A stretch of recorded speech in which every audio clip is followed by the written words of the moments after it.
Hi, I'm Dave Kettlewell, your host for Forum 360. And today our guest is Ron Finkelstein, who's a celebrated author and written really a total of 6 books about how you can bring the dreams that you have in your life to fruition. And we're going to be talking today about his latest book, Make a Difference, From Being Successful to Being Significant. Ron, welcome to the show. David, it's a pleasure to be here. In a nutshell, what is this book about? Very simply, it's a way to identify what your dreams are and take those dreams from dreams into reality and create the ideal life that you want to create for yourself. Achieve things that you never thought possible. The methodology that you use to tell this story, and I read the book, reminded me of Jonathan Livingston Seagull for some reason, because it was an allegory, a story about an individual that has an experience, and we're not sure what. I don't want to spoil this for the audience, you know. But so how did you land on this structure for the book? I wrote a book about this material a while ago, and it wasn't well received. Too academic, too hard to read. And they came back and said, can you make it simpler? So consequently, what happened was we took all that material, my co-author and I, Mike LaRocca, and we crafted a story about a real-life individual who used these principles to achieve things that he never thought was possible in his life. And we used the parable format because we wanted it to be very simple to read and very simple to understand. Okay. Walk me through a little bit about the challenges that someone faces when they're trying to figure out what they want to do in their life in a new direction and the process they're going to go through to make that happen. Well, many people are afraid to make a decision. They know deep down in their heart, and they don't give themselves enough credit to trust themselves. And the simple process that we created helps bring a little clarity that is in fact the right thing, because many people are afraid that if they put the ladder against the building, it's the wrong building. And what they don't understand is the skills they use to put that ladder up to that building can be used to move and take it up to a different building. So it helps people get clear. It allows them to trust their gut, first of all, about what's important through a concept called enlightened self-interest. Enlightened self-interest is simply to understand what's in my best interest with the intent to choose and take action.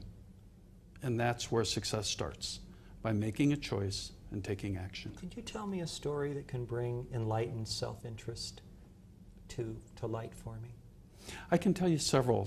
Probably the most powerful one was I was working with an individual who was just incapable of taking action. And what we came to realize is that her father was a perfectionist and taught her to be a perfectionist.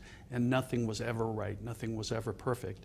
And using this concept of enlightened self-interest, she realized it was a barrier and walked right through it. And once she made the decision to walk through that fear of excellence, that fear of perfection, she's achieved wonderful, wonderful things. Is enlightened self-interest saying it's okay to have selfish needs? Is that the principal concept there? In its simplest form, yes. Enlightened self-interest allows you to be selfish with your time, with your energy, and with your money to move you where you want to go. Because if you're not selfish with your time, with your energy, and with your money, somebody else will use that for their purposes. I think that's a hard thing for people to do, to say no. For whatever reason, to say no, like I can't do this or I don't have time for that. In our culture, it's hard to do that. So if enlightened self-interest means that you're making decisions based on how to use your time to the best effect possible, it's not so easy. And people, I think, maybe do need some coaching on that. They do. And here's what I tell all the clients that I've worked with. When you say no to somebody, it's probably the most loving, generous, and giving thing that you could ever say to a person. Because what you're really saying to them is that what you value, for some reason, isn't as important to me as it is to you. I'm telling you that so you can find somebody who's as passionate about it as you are. And it's very, very loving to say no to somebody. Can you give me some coaching on how to say no nicely? I'm going to give you an example. Okay, Would you please. like to come to the party on Friday night? We're serving celery. David, I would love to go to the party on Saturday night. However, I made a commitment to my wife, And that commitment to my wife supersedes anything that I could ever do. So thank you, but I'll have to decline. Okay. Well, the formula you used was reference to a personal relationship and a commitment to that personal relationship. You find that's a pretty good way to say no? Well, that's a very good way, but one of the ones that I found is that if somebody asks me to do something and it's not consistent with what I want to achieve, I'll tell them, thank you very much. I really know where I want to go and what I want to accomplish. And what you want me to do is a distraction right now, and I really appreciate you thinking about me, but I'm going to have to decline because I know exactly what I need to do. Now, if I open the book, and again, I have read it, there's a lot of chapters, like the Law of Enlightened Self-Interest is the first chapter, and then the Law of Total Ownership, the Law of Measurable Results. And we're going to get into this, but I wanted to back up and ask this question. What is the difference between a daydream, where you sit in a chair and you think about what could be in your life, and a direction for your life that might actually have enough meaning to be worth focus for a decade? A daydream is nothing more than a thought.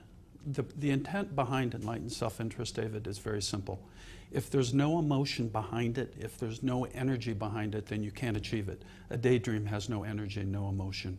So consequently, it's not something that a person will ever take action on.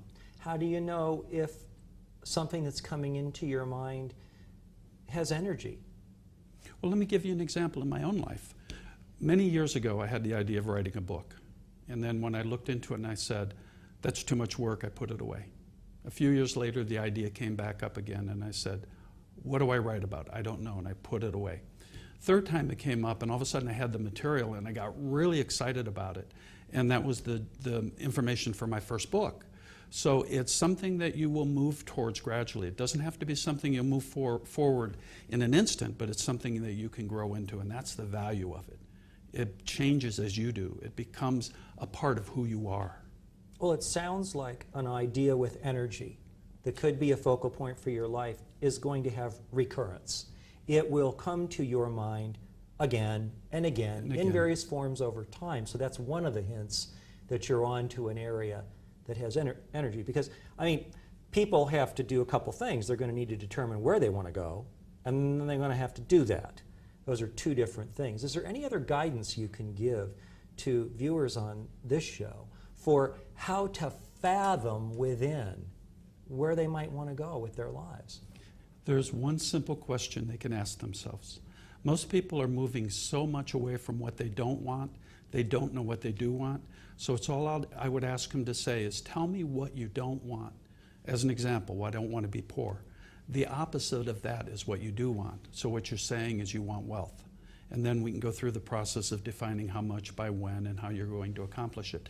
But the opposite of what you don't want is what you really do want. It's that simple. Where'd you come up with that idea? It just woke one day in a meditation.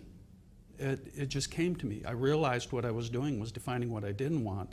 And I said, if I don't want that, what do want? Well, I really want the opposite of that. What are some other negatives that someone might be utilizing to define their mental view on life, but they actually could be translated into positives? What are some other negatives out there? I'm alone. I don't want to be alone. Yeah. Yeah, that's a big one. I was working with a lady not long ago, helping her get clear on her ideal mate. And the question I offered her was, what kind of woman do you have to be to attract that kind of man? So as long as we can define it, we can achieve it. Most people don't define it well enough to achieve it.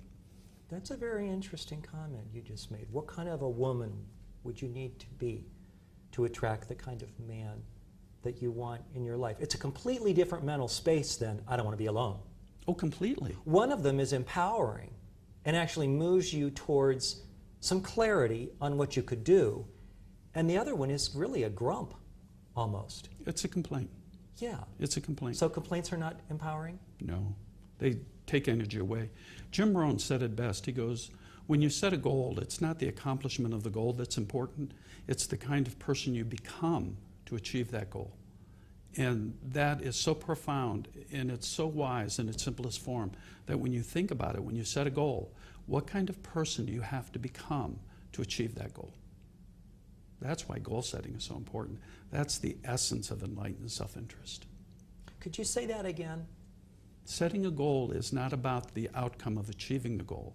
It's about becoming the kind of person you need to become to achieve that goal. Think of it this way. Bill Gates didn't wake up one day thinking like a billionaire. Warren Buffett didn't wake up as a guru in investing. He grew into it. They had clear ideas of what they wanted to become, and they simply failed forward into it. Failed forward into it. Mm-hmm. What does that mean? Well, let's use Warren Buffett as an example. Warren's first client was his mother, and he did all the things that an investor does, and he lost all of the money. And he made a commitment to himself. He made a commitment to himself that he would never lose anybody's money again. And it formulated his whole investment philosophy for his whole life in terms of the buy and hold and the value proposition. That's one of the reasons that he's so wealthy now. He learned from his mistakes. He set a goal, took action, failed forward, learned from it, took action, failed forward, learned from it until he became the kind of person he is today. That's why goals are so powerful. What's another key idea from your book? Well, the big one that is the hardest for most people is not enlightened self-interest. It's the concept of ownership. In my life, there's a rule that I have. There are no excuses. I really believe in what Yoda said to Luke Skywalker in Star Wars. Do or do not. There is no trying. And the sense of ownership that has to come from that attitude is so empowering. It's incredible. Actually, it's when you first think like that, what happens is it's scary. It's like, oh my gosh, what am I thinking about? And some people almost go through almost a terror phase until they move through that terror, and then they say, this is real and it works, and it's so empowering, and they make decisions and they take actions in ways they never thought possible because there is no excuses. I actually have them sign a contract. I don't look at the contract, but the essence of the contract is I'm responsible for my life, I'm responsible for what I've created, and because I am responsible for it, I can change it. If they don't assume that attitude, making change is very difficult, if not impossible. What's another big idea from the book? Persistence. Persistence is defined as the continuation of a cause after continuation of an effect after the cause has been removed. And what happens is when people do something different, their performance suffers. They're afraid. They don't get the results that they want. And instead of seeing it through and mastering a skill, they have a tendency to back off. And what they don't understand is that anytime you do something different, your performance suffers. It will never be as good. But that's why you're doing something different to get to a new level. Persistence is essential to success. Where'd you get that idea? In my own life.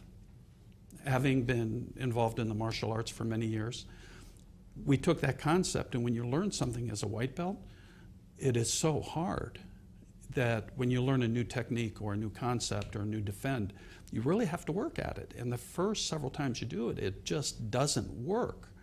And then you master it, and all of a sudden you're at a whole new level, and then you learn another technique and the body gets confused and your performance suffers until you master that. And it's all it is, again, is failing forward into a higher level of performance. That's just something I've used my whole life. I didn't even realize I was doing it. I think it's a very intriguing concept. People always want to do whatever they do well. I've even heard people say, I'm not going to do anything I can't do well. I've heard them say that. But according to the postulate that you just put forward and what you have in the book, when you go into some new area of endeavor, you're going to have a significant drop in the results that you get early on. It isn't going to be a super high level of performance. We could take musical instruments, for example. If you're learning to play guitar, it takes quite a while just to hit the string with the fingernails with the right hand, and the left hand holding down the string on the fret to just get a clean note. It could take months. So that's an example where it's very, very difficult to get a good result quickly. My favorite example, David, is my grandson's about 13 months old and he's learning to walk. And it's a perfect example of persistence and fail forward. You stand up and you kind of totter a little bit and then you fall and sit on your butt, and in effect, he failed, right? So he gets up and he tries again, and maybe he can't take that initial step, but he's moving in that direction. Before you know it, he's crawling, and then there's the sniper crawl, and then there's the crawl on all four legs, and then he's standing up and holding his hand against the wall as he's walking. All of those are, in effect, learned behaviors. It's failing forward, figuring out what doesn't work, and being totally persistent in getting there. What that tells me is that's who we are. It's not a learned skill. We just need to allow that to surface in our lives. Accepting life on life's terms. Right. What's another big idea from the book? People. Our experience, my experience has been that your success and my success, very simply, is 100% dependent on how well we coach, counsel, motivate, and influence others to purposeful action. And that doesn't mean that we're going to try to persuade them to my way of thinking, but help them gain clarity on their way of thinking. If we can't persuade our children to take action the day of using force, the belt, it doesn't work anymore. Our skills have to be much better. In the classroom, we have to be very, very good at motivating people. In the business world, in our relationships, if I'm not going to take the time to learn the skills to treat my wife, for example, or my children the way they want to be treated, then what's the purpose behind it? Because it's all about people. People skills are absolutely essential. And they think because we're people, we know people skills, and we don't. We know that we are a person, but very few of us have been trained in actual communication with other people. What do you think are some of the main assumptions that people have about how to work with people that are false and don't work? Assumptions is that you use the word assumptions. I used to teach for Fred Pryor, dealing with difficult people. And I remember telling this story. My wife came home from work one day, and she was really upset. And I was in my problem-solving mode. And she looked at me, and she was really upset with me. And she goes, "Can't you just listen?" And I said, "Sheila, I'm sorry, you're right. Tell me more." So we talked. And the next time she wanted to talk to me, I said, "Sheila, am I listening or am I helping?" And over time, she got to the point where she'd say, "Would you listen to me?" Or she would say, "Would you help me?" So she was telling me what she wanted. When I told that story to a group of people, several of the women in the audience were offended. They said, "You have been married for 35 years. You should know what your wife wants." And I said, "I have been married for 35 years, but I'm not a mind reader. I don't know what's going on in her head." And we make too many assumptions, and we take too much ownership for another person's behavior. Interesting point. I've heard people say, "You should know how I would respond. You should know what my needs are." If we do, we do. We're back to Yoda. But if we don't, we don't. And so it's always a good idea to clarify. Well, see, if I assume I know how you're going to respond, David, that doesn't give you opportunity to change and grow and become something more and different. So in effect, I'm putting almost a throttle on what you can become. And that's not what I want to do. The only throttle that exists is the throttle that you've created for yourself. Nothing that I should say or do should ever throttle you. Any other hints on working effectively with people, which you say is one of the core skill groups or ideas from the book? I use a concept called the Platinum Rule. Dr. Tony Alessandro created it. And it simply means to treat others the way they want to be treated. And that's changed my life because with my kids, I had 2 kids, very different. My wife is very different than I am. And I knew that if I didn't get these people skills straightened out, I probably wouldn't be married, nor would I have a good relationship with my kids. I can't stress enough that if we spend as much time improving ourselves, what happens is the people around us grow with us. They become different because anytime you change, the person around you has only 2 choices. They have to change the way they respond to you or they choose to leave. It's really that simple. What's the next big idea from the book? Well, the one that gets a lot of people confused is a concept called action. And this is what took me 12 years to really figure out. I was putting together these principles in the book, and I couldn't figure out the definition of success. I just couldn't wrap my head around it. And I was ready to put the book away. And I was moving my daughter to Indiana. She was going to school out there, and on the book was the Oxford Dictionary of World History. And I looked up the word success, and it's a French word, and it's simply meant to achieve. And that wasn't good enough because there was no value judgment. So if I shot you, I was just as successful as if I took you to the hospital after I shot you, right? Needed the ethics behind it. So I looked up the word achieve. And it simply meant to take action. And that's when I had a physical shift in my body. I felt it to the core, and I'll never forget it, was that success isn't the new house. It's not the new car. It's not the $1 million in the bank. Whatever it is you've defined as success, those are outcomes of being successful. True success is simply taking action on your enlightened self-interest. And once I put those pieces together, all 9 of them just fell into place. And I've been testing them for the last 12 years with my clients and my own studies and applying them in my own life. Is that what and I want to show our audience what the book looks like here. But let's look at the title. It's Make a Difference from Being Successful to Being Significant. Is that the idea you were just talking about in a little different form? Yes. Most people think that to be significant, you got to have a lot of money in the bank, or you have to accomplish great things. True success is simply moving towards your enlightened self-interest, as we talked about that. But it's really interesting because those little concepts, those little ideas, those little things that you do suddenly make you very significant in other people's eyes. What's another big idea from the book? Well, principle number 8 is ideas. Most people have way too many ideas, and what we want them to do is not act on them. Once you get clear on that enlightened self-interest, write those ideas down and put them away. Let the subconscious mind communicate to you. Let it share with you. Doesn't mean you need to act on it. Pull them out just a couple of weeks later, and if they're still as energizing as they were when you first developed them, maybe you need to then think about integrating them. But stay focused. Be persistent. Stay the course. How do people respond when you tell them they have too many ideas? Most people actually are looking for ways to handle the ideas. And they agree. They go, I've got too many ideas. I can't get focused. And when I suggest to them, just write them down and put them in a box somewhere. Let them sit for a couple weeks. Let them percolate. You want to honor what the subconscious is telling you, but you don't have to act on it. Come back in a couple weeks, a month, whatever it is. I still have ideas that have been 2 years in the box that I haven't acted on, but I'm not ready to throw them away. We have 4 minutes left in the show. What's the next big idea in the book? Results. Most people don't know what works, so if something stops working, what happens is they're confused and they're frustrated and they don't know what to do. What they need to do is measure something, and when they measure it and they figure out what works, what they need to do is create what's called a habit or a discipline, whether it's a personal habit or a business process or a business habit, but do the same thing over and over and over again, and don't reinvent it each time. For heaven's sakes, life is too short, and if you know what works, keep doing it. Why is this book significant? Because if they implement what's in it, it'll change their life.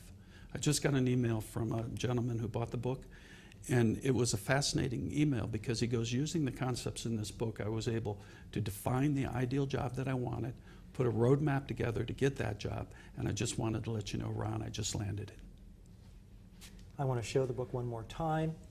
Again, it's Make a Difference from Being Successful to Being Significant by Ron Finkelstein, and it's available on Amazon.com? Yes, it is. Okay. What'd you learn from doing the book? Well, we could do a whole show on that. The big one is how much time I wasted that I thought was important. I've learned the difference between being effective and being efficient. I'd rather be effective than efficient. Do you believe that in order to really know something well, be a teacher? Yes. Not only if you want to know something well, but if you want to master it, you have to teach it, because you'll get questions that you never thought of from people you never thought you would meet, and you'll create such dynamic relationships that you never thought you'd have. So again, this is a book that can help people to bring their dreams to fruition using a simple allegory, and it's broken into about 9 chapters. Isn't that the structure approximately here? Actually 10. 10, Yeah. Okay, so 10 chapters, and it goes over each idea, all within an allegory of an individual who was in a car accident, but we don't really know exactly what happens until maybe the end, and even then it's a little bit. Yeah, and we leave it up to the reader's imagination. That's why we did that. Is that when they have the car accident, someone comes and speaks to Bob and talks to him about these 9 principles. And it's a whole dialogue that's going on, and we leave it purposely vague because we don't want you to think it's the subconscious or God or whatever, but whatever resonates with you. As I was reading the book, I wasn't sure whether it was a figment of his imagination, an angel, or actually an individual that was there helping him after this horrible car accident. And it was a horrible car accident.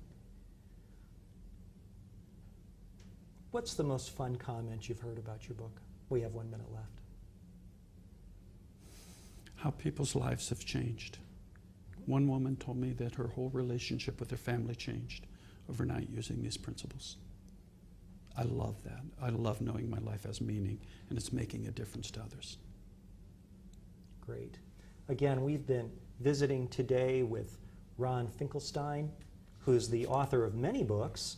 This one is Make a Difference: From Being Successful to Being Significant. It is available on Amazon.com. And we want to thank you very much for being a guest on Forum 360. Thank you for having me. This is Dave Kettlewell. Thank you again for joining us. This program brought to you with support from the Shaw Jewish Community Center of Akron and AkronBuzz.com.